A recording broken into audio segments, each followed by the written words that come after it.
Well, I strongly recommend against using free oils of any kind for anything to do with food. I mean, it's good on machinery, maybe for wiping your machete blade clean. I put oil on my ice skates, on the blades. After I go skating, I oil the blades. Um, but as far as using it for food, no, no, no, no, no.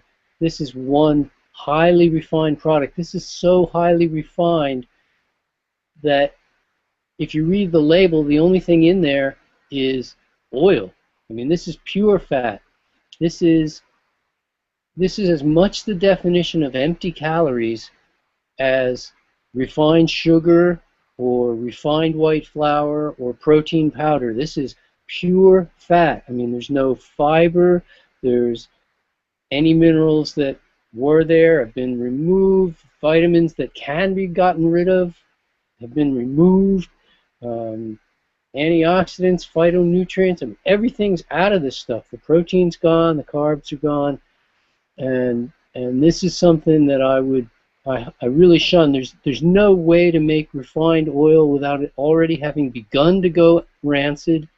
Um, and it's an interesting point because although it's one that I've made for a long time, that I'm just so in favor of whole foods.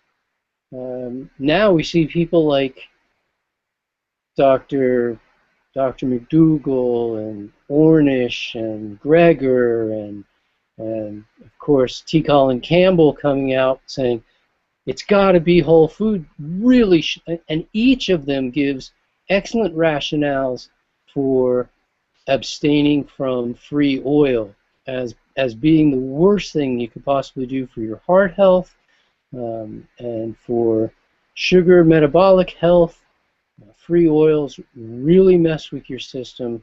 Why would you want to use it? What would you want to put oil on that you wouldn't rather use any of a dozen different nuts or a dozen different seeds or avocado or something else fatty?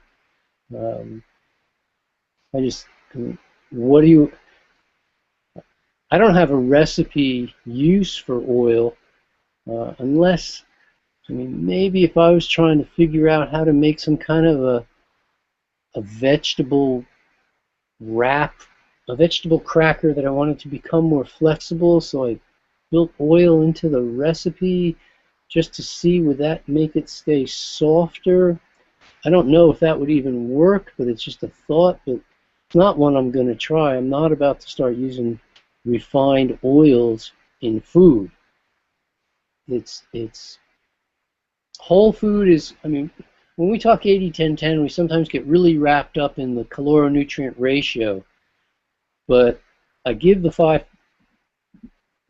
six, parameters for determining the quality of the food on your plate as whole, fresh, ripe, raw, organic plants, and not necessarily because that order represents the importance of each step.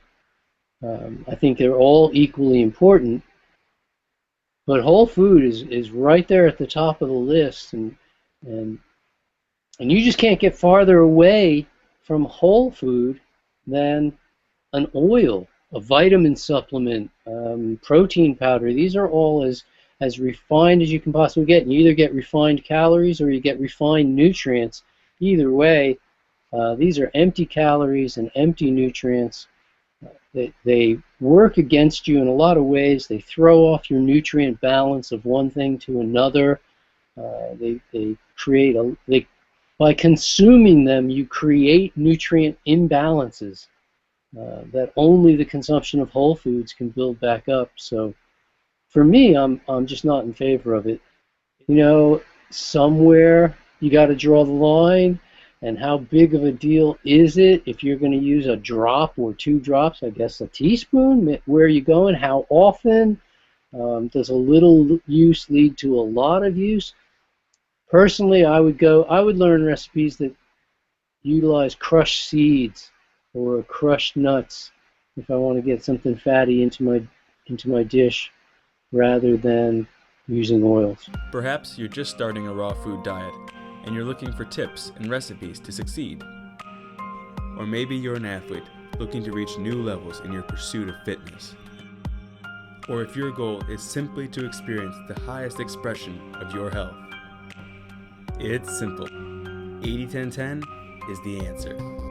It's your guide to looking, feeling, and performing your best.